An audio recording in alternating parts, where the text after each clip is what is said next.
Sa bawat sulok ng mundo, may mga punong hindi lang basta bahagi ng kalikasan. Sila mismo ang patunay ng tibay, ganda at misteryo ng buhay sa ating planeta.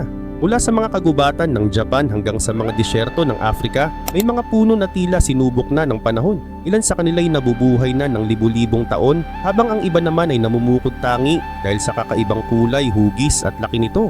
Isipin mong naglalakad ka sa isang kagubatan kung saan ang mga puno ay tila galing sa mga alamat. May mga ugat na parang halimaw, may mga sanga na tila yakap ang langit, at may mga bulaklak din naman na kumikislap na parang mga bituin sa lupa. Ang bawat puno ay may kwento, isang kwento ng pag-asa, pagbangon at pakikibaka laban sa panahon. At sa video na ito, babaybayin natin ang mga pinakahindi kapanipaniwalang puno sa buong mundo. Mga likha ng kalikasang nagpatunay na ang kagandahan ay hindi lang nasusukat sa laki, kundi sa kakayahang mabuhay kahit sa pinakamalupit na kalagayan. Pero bago tayo magsimula, huwag kalimutang i-like ang video na ito. Malaking bagay na ito para sa aming mga content creator. Maraming salamat at ngayon, simulan na natin. Wisteria Tree, Japan. Sa Japan may isang puno na para talagang galing sa isang fairy tale, ang Wisteria Tree. Hindi ito ordinaryong puno, ito ay isang uri ng halamang baging na tila binantayan ang paglaki hanggang sa maging malapuno ang anyo. Kapag panahon ng pamumulaklak, bumabagsak mula sa mga sanga nito ang mahabang kumpol ng kulay purple, rosas, puti at asul na bulaklak. Para bang bumubuhos na kurtina ng mga alon ng kulay sa hangin. Ang pinakasikat na Wisteria Tree ay matatagpuan sa Ashikaga Flower Park sa Tochigi Prefecture. Mahigit 150 years na itong buhay at sumasakop ng malawak na espasyo. Nagiging malamahika ang buong view tuwing huling bahagi ng Abril hanggang kalagitnaan ng Mayo. Libo-libong bisita ang dumadayo rito para makita at maamoy ang matamis na halimuyak ng mga bulaklak. Sa Japanese culture, sumasagisag ang wisteria sa pag-ibig at mahabang buhay. At sa tuwing namumukadkad ito, para bang muling nagpapaalala ang kalikasan ng walang hanggang kagandahan. Angel Oak, USA. Sa South Carolina, Estados Unidos, matatagpuan ang isang higanting puno na tila nagmula sa isang alamat, ang Angel Oak. Binansagan siya sa ganong pangalan dahil sa lokasyon nito sa Angel Oak Park at ayon sa mga eksperto, higit 1,400 years na itong nakatayo. Isipin mo yun, nabuhay na ito bago pa man naitayo ang karamihan sa mga kilalang lungsod ng Amerika.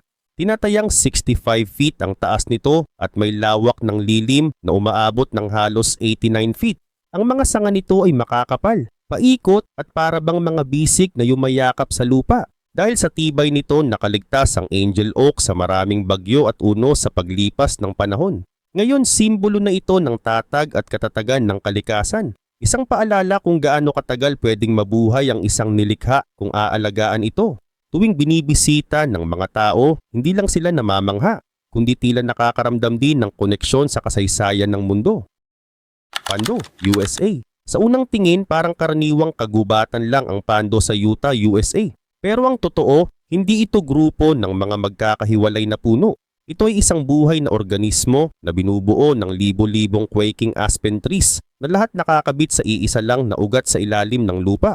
Ibig sabihin, bawat punong nakikita mo ay clone ng isa't isa. Magkakambal silang lahat, kumukuha ng sustansya mula sa iisang pinagmulan. Sinasabing may edad na ito na humigit kumulang 880,000 years. Kaya't itinuturing itong isa sa pinakamatanda at pinakamalaking buhay na organismo sa buong mundo. Saklaw nito ang higit 100 ektarya at dahil magkakaugnay ang kanilang mga ugat, nagkakabigayan sila ng nutrisyon at lakas para sabay-sabay mabuhay kahit sa malamig at matarik na bahagi ng Rocky Mountains. Ang pando ay paalala na minsan, ang pinakamatibay na ugnayan ay yung hindi nakikita. Nasa ilalim ng lupa, tahimik pero matatag. Old Chico, Sweden. Sa gitna ng malamig at mabundok na tanawin ng Sweden, may isang puno na tahimik na nakatayo bilang buhay na patunay ng tibay ng kalikasan, ang Old Chico.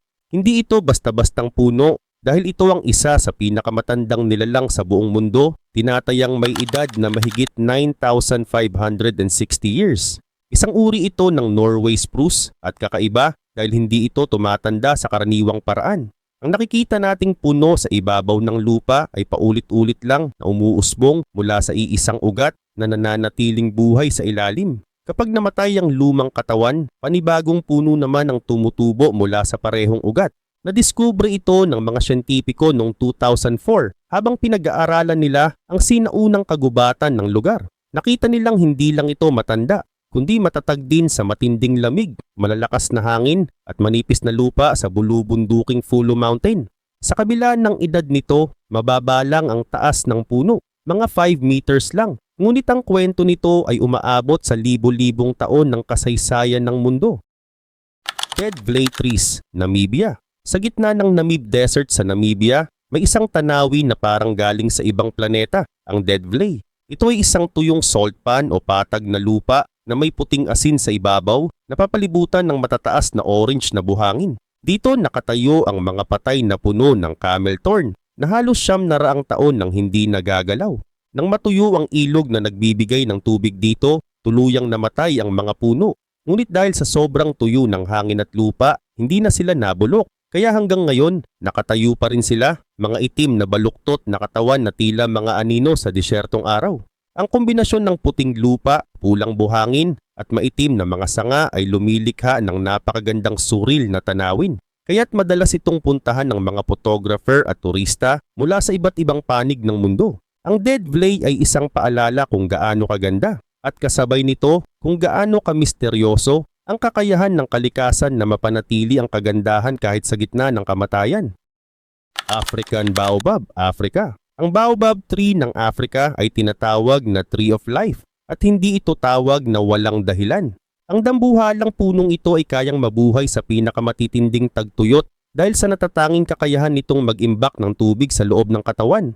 Umaabot ito hanggang 80 feet ang taas at may trunk na halos 30 feet ang lapad. Kaya't minsan, nagiging bahay pa ito ng mga hayop at tao. Sa tuwing tag-init, tila hubad ang mga sanga nito. Ngunit sa panahon ng ulan, pumupuno ito ng malalapad na berdeng dahon at nagbubulaklak ng malalaking puting bulaklak na kumikislap sa liwanag ng buwan. Kapag namunga naman, lumalabas ang tinatawag nilang monkey breadfruit na mayaman sa vitamin C at ginagamit sa mga lutuing lokal. Maging ang dahon at buto nito ay ginagamit sa tradisyonal na gamot ng mga taga-Afrika. Dahil dito itinuturing ang baobab bilang simbolo ng buhay, katatagan at koneksyon sa kalikasan. Isang punong kayang magbigay ng pagkain, tubig at kanlungan sa gitna ng disyerto. Strangler Fig, Tropical Regions. Isa ito sa mga pinakakakaibang puno sa mundo. Ang Strangler Fig na literal na yumayakap hanggang mamatay. Nagsisimula ito bilang maliit na buto na napapadpad sa sanga ng ibang puno. Doon ito tumutubo, nagpapalabas ng mahahabang ugat pababa hanggang sa tuluyang baluti ng punong tinubuan nito. Habang lumalaki, unti-unting kumakapal ang mga ugat at bumabalot sa katawan ng host tree hanggang sa mamatay at tuluyang matakpan ng strangler fig ang punong pinagmulan niya. Sa huli ang dating host ay nagiging hungkag na espasyo sa loob at ang strangler fig ang natitirang buhay na katawan. Maraming uri ng ganitong puno at makikita sila sa mga tropical at subtropical na kagubatan sa iba't ibang panig ng mundo. Bagaman tila malupit ang paraan ng pamumuhay nito, malaki ang papel ng strangler fig sa ekosistema. Nagbibigay ito ng tirahan at pagkain sa mga ibon, insekto at iba pang hayop sa kagubatan. Tree of Life, Bahrain. Sa gitna ng disyerto ng Bahrain kung saan halos walang anumang halaman na nabubuhay, may isang punong tila lumalaban sa imposible. Ang Tree of Life. Isa itong uri ng mesquite tree na tinatayang may edad na 400 taon. Ang kakaiba rito, nakatayo ito sa gitna ng tigang na lupa, walang nakikitang pinagkukunan ng tubig, ngunit patuloy pa ring nabubuhay. May taas itong humigit kumulang 10 metro at may malapad na anino na nagbibigay lamig sa mga bumibisita rito. Sa kabila ng matinding init at kawalan ng ulan, buhay na buhay pa rin ito, kaya tinawag itong Tree of Life. Simbolo ng pag-asa at katatagan sa gitna ng kawalan. Maraming turista at lokal na dumadayo rito taon-taon, hindi lang para humanga sa ganda nito, kundi para maramdaman ang inspirasyong dala ng punong tila sinusuway ang batas ng kalikasan. Kauri Tree, New Zealand. Sa kagubatan ng New Zealand tumatayo ang isa sa mga pinakamatanda at pinakamarilag na puno sa buong mundo, ang Kauri Tree. Sa siyensya tinatawag itong Agathis australis at kilala sa laki, tibay at mahabang buhay. Umabot ito ng mahigit 50 feet ang taas at ang trunk o katawan ay maaaring lampas 30 feet ang lapad, kaya't parang tore kapag tinitingala. Ang balat nito ay makapal at parang kaliskis, nagsisilbing proteksyon laban sa mga peste at sakit. Tinatayang ang ilan sa mga kauri tree ay mahigit 2,500 taon na ang tanda at may posibilidad na ang iba ay mas matanda pa. Noon malawak itong nakakalat sa buong bansa, ngunit ngayon ay nasa mga protektadong kagubatan na lang upang mapangalagaan. Para sa mga Maori, ang mga katutubong mamamayan ng New Zealand, sagrado ang punong ito. Ginagamit nila ang matibay nitong kahoy para sa paggawa ng mga bahay, bangka at maselang ukit na may kahulugang spiritual. Ang kauri tree ay hindi lang isang puno, isa itong buhay na alaala ng kasaysayan ng kalikasan. Patunay na may mga nilalang na kayang tumayo ng matatag sa loob ng 1,000 taon. Silk tree, China. Sa China may punong parang hinabi mula sa kalangitan mismo. Ang silk tree, nakilala rin bilang Albizia julibrissin. Ang mga bulaklak nito ay kulay rosas at malasotla, parang malambot na ulap na lumulutang sa hangin. Sa bawat pamumulaklak tuwing tag-init, dinarayo ito ng mga bubuyog at paru-paro, kaya nagiging buhay at makulay ang paligid. Mayroon din itong malalapad na dahong parang pakpak ng pako, na kusa namang sumasara tuwing gabi o kapag umuulan. Isa sa mga kakaibang katangian nito. Bukod sa ganda, mabilis ding tumubo ang silk tree at kayang mabuhay sa halos anumang uri ng lupa.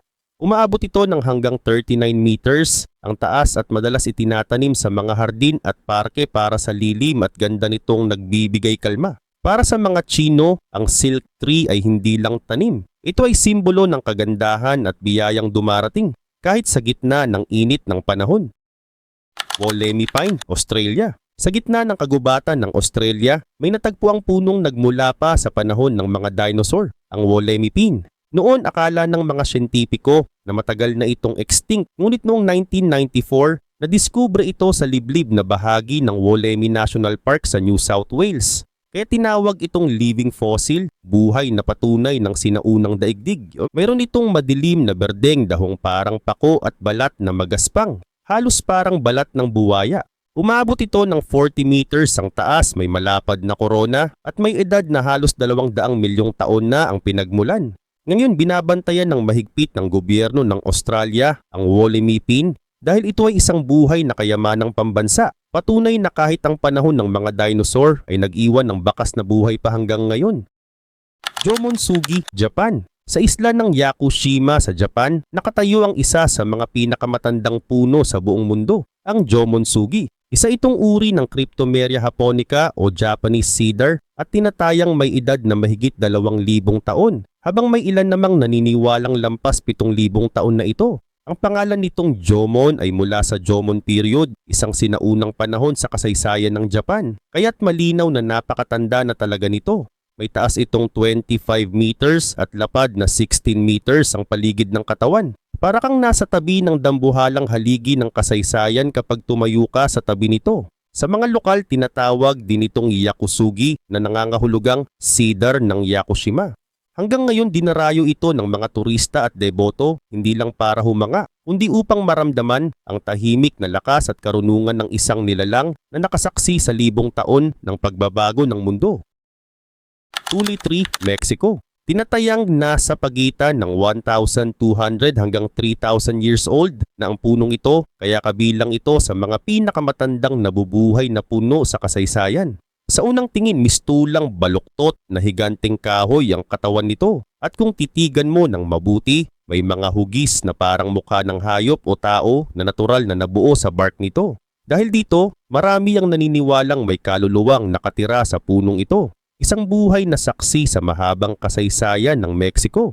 Sa bayan ng Santa Maria del Tule sa Oaxaca, Mexico, matatagpuan ang napakalaking tule tree, isa sa mga pinakakamangha-manghang puno sa buong mundo. Kilala rin ito bilang Arbol del Tule, isang higanteng uri ng Montezuma cypress na may pinakamalapad na puno ng katawan sa buong mundo. Ang diameter nito ay umaabot ng higit 42 meters sa palibot, halos kasing laki ng isang maliit na gusali. Ficus macrophylla, Australia. Mula naman sa Australia, narito ang Ficus macrophylla o mas kilala bilang Moreton Bay Fig Tree. Isa ito sa mga pinakasikat na puno sa bansa dahil sa laki, ganda at kakaibang istruktura nito. Umaabot ito ng hanggang 60 feet tall at may napakalawak na canopy na kayang magbigay ng lilim sa buong parke. Ang pinakakilalang bahagi ng punong ito ay ang mga aerial roots, mga ugat na tila bumababa mula sa mga sanga at nagiging karagdagang suporta sa katawan ng puno. Dahil dito, nagmumukha itong parang likha ng isang artistang nilaro ng imahinasyon. Matigas at magaspang ang bark nito at ang makintab na dahon ay nagbibigay ng matingkad na luntiang kulay. Kadalasang makikita ang Moreton Bay Fig sa mga parke at hardin sa mga lungsod ng Australia, hindi lang bilang palamuti kundi bilang simbolo ng tibay at karangyaan ng kalikasan. Bristlecone Pine, USA. At mula naman sa Estados Unidos, isa sa mga pinakamatandang nilalang sa buong mundo, ang Bristlecone Pine. Makikita ito sa White Mountains ng California at kilala dahil sa hindi kapani-paniwalang edad nito. May ilang puno rito na higit 5,000 years old na. Tinatawag din itong Methuselah Tree na galing sa pangalan ng isang puno na dating kinilalang pinakamatanda sa planeta. Ang itsura ng Bristlecone Pine ay kakaiba, baluktot, pilipit at tila nilamon ng panahon. Ang hugis nito ay resulta ng matinding lamig, hangin at kakulangan sa sustansya ng lupa kung saan ito tumutubo. Pero sa kabila ng lahat, nananatiling matatag ang punong ito. Ang kahoy nito ay sobrang siksik at matibay, kaya halos hindi ito nabubulok kahit lumipas ang libu-libong taon. Isa itong tahimik na testamento ng kung gaano katibay at katagal mabuhay ang likha ng kalikasan. Mas matagal pa kaysa sa maraming sibilisasyong dumaan sa mundo. Giant Sequoia, USA. Sa kabundukan ng Sierra Nevada sa California matatagpuan ang isa sa mga pinaka-nakamamanghang nilalang ng kalikasan, ang Giant Sequoia. Kilala ito sa napakalaking sukat at sa tagal ng buhay na tila walang hanggan. Ang mga punong ito ay umaabot ng higit 300 feet tall at may mga katawan na lumalapad ng mahigit 30 feet ang diameter, kasing lapad ng isang maliit na bahay.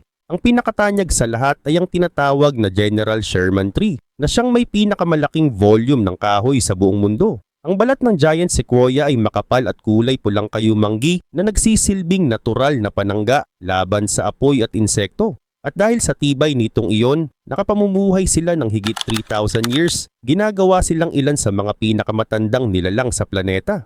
Tayong mga tao ay maaring tumagal ng ilang dekada, pero ang punong ito nakatayo pa rin mula noong panahon na wala pa ni isang lungsod sa Amerika. Banyan Tree, India. Mula naman sa India, narito ang isa sa mga pinakakahanga-hangang puno sa buong mundo, ang Banyan Tree o Ficus bengalensis. Kakaiba ito dahil hindi lang ito isang puno, kundi parang buong kagubatan na nagmumula sa iisang katawan. Mula sa mga sanga nito, tumutubo pababa ang mga ugat na sa kalaunan ay tumitibay at nagiging bagong puno rin. Ang resulta, isang malawak na gubat ng magkakaugnay na puno sa iisang organismo. May ilang banyan tree na sumasaklaw ng ilang ektarya ng lupa. Partikular na ang sikat na Great Banyan Tree sa bayan ng Anantapur na tinatayang may edad na higit 250 years old at sumasaklaw ng mahigit 3.5 acres ng lupa. Sa ilalim ng lilim nito, daan-daan ang maaaring magpahinga at sa India, simbolo ito ng lakas, koneksyon at walang katapusang buhay. Sculptured Trees, Australia. At mula sa Australia, may mga punong tila likha ng mga kamay ng isang artist, ang mga sculptured trees sa Grampians National Park sa Victoria. Hindi ito ginupit o hinubog ng tao, kundi gawa mismo ng kalikasan. Dahil sa kombinasyon ng malalakas na hangin, kakaibang klase ng lupa at matinding klima, unti-unting yumuko, umikot at lumiko ang mga katawan ng mga punong ito hanggang maging parang mga buhay na eskultura. Kapag tumingin ka sa mga ito, para kang nasa art gallery ng kalikasan. Bawat puno may sariling hugis, karakter, at kwento ng kung paano sila nabuhay sa gitna ng paghihirap ng kapaligiran.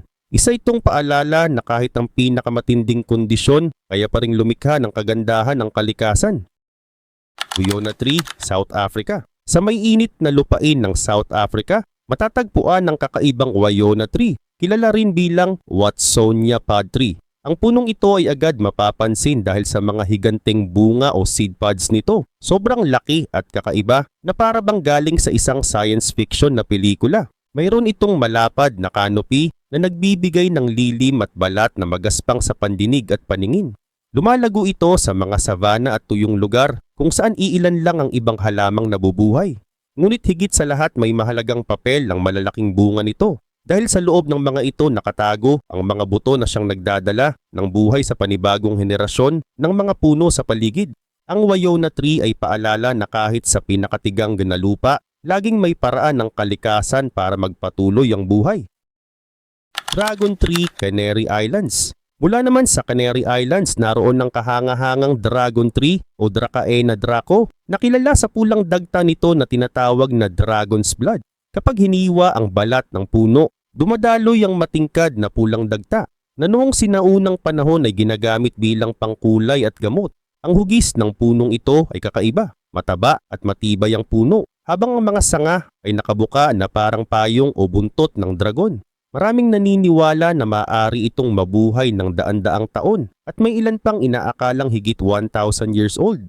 Sa paglipas ng panahon, ang dragon tree ay naging simbolo ng tibay at misteryo, isang buhay na alamat na patuloy na hinahangaan ng mga siyentipiko at biyahero hanggang ngayon. Yoshino Cherry, Japan. At mula sa Japan, narito ang isa sa mga pinakakilala at pinakamagandang puno sa buong mundo, ang Yoshino Cherry Tree o Prunus X Yedoensis. Tuwing tagsibol, tila nagiging kulay rosas ang buong kalikasan dahil sa napakaraming bulaklak nitong namumukadkad sabay-sabay. Ang mga bulaklak na ito ay kulay mapusyaw na pink at sa ilalim ng mga ito ginaganap ang hanami, ang tradisyonal na selebrasyon ng mga Hapones kung saan sabay-sabay silang nagtitipon para pagmasdan ang kagandahan ng mga cherry blossoms. Kaya nitong lumaki ng hanggang 30 feet tall na may malawak na canopy na parang ulap ng mga bulaklak. Maging sa ibang bansa tulad ng Estados Unidos, pinararangalan din ito, partikular sa Washington DC, kung saan taon-taon ginaganap ang National Cherry Blossom Festival bilang simbolo ng pagkakaibigan ng Japan at Amerika. Ang Yoshino Cherry Tree ay hindi lang basta puno. Isa itong paalala ng kagandahan, pag-asa at panandaliang kaligayahan na hatid ng bawat panahon. Royal Poinciana, Madagascar. Sa bansang Madagascar at iba pang tropikal na lugar, namumukod tangi ang Royal Poinciana na kilala rin bilang flamboyant tree. Sa unang tingin pa lang, parang nagliliyab ito dahil sa malaapoy nitong pulang mga bulaklak na sabay-sabay namumukadkad sa malalaking kumpol. Kaya nga tinawag din itong flamboyant dahil literal na nag-aapoy sa ganda. Meron itong malapad at mababang canopy na nagbibigay ng napakagandang lilim, perpekto para sa mga parke, hardin at lansangan. Ang mga dahon nito ay pinong-pino, halos parang balahibo, kaya nagbibigay ng maringgal at elegante nitong anyo kahit walang bulaklak. Kaya nitong lumaki ng hanggang 40 feet tall. At dahil sa lawak ng mga sanga, madalas itong maging sentro ng tanawin saan mang lugar ito itinanim. Sa bawat pamumulaklak ng Royal Poinciana, tila nagsasayaw ang apoy ng kalikasan, maganda, maringal at puno ng buhay.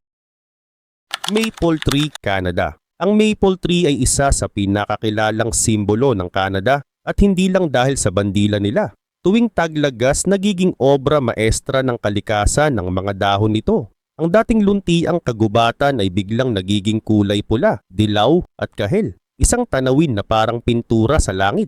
Bukod sa ganda, may isa pang dahilan kung bakit tanyag ang puno na ito. Dito nanggagaling ang maple syrup, matamis na likido mula sa dagta ng puno na ginagamit sa mga pancake at iba pang pagkain. Ang mga dahon nito ay karaniwang may 5 dulo at madaling makilala sa hugis pa lang. Kaya nitong umabot ng hanggang 100 feet tall at tumatagal ito sa malamig o temperate na klima. Tinatawag din itong sugar maple o red maple depende sa uri. Sa Canada, ang maple tree ay higit pa sa isang halaman. Isa itong simbolo ng pagkakakilanlan at pagmamalaki ng bansa.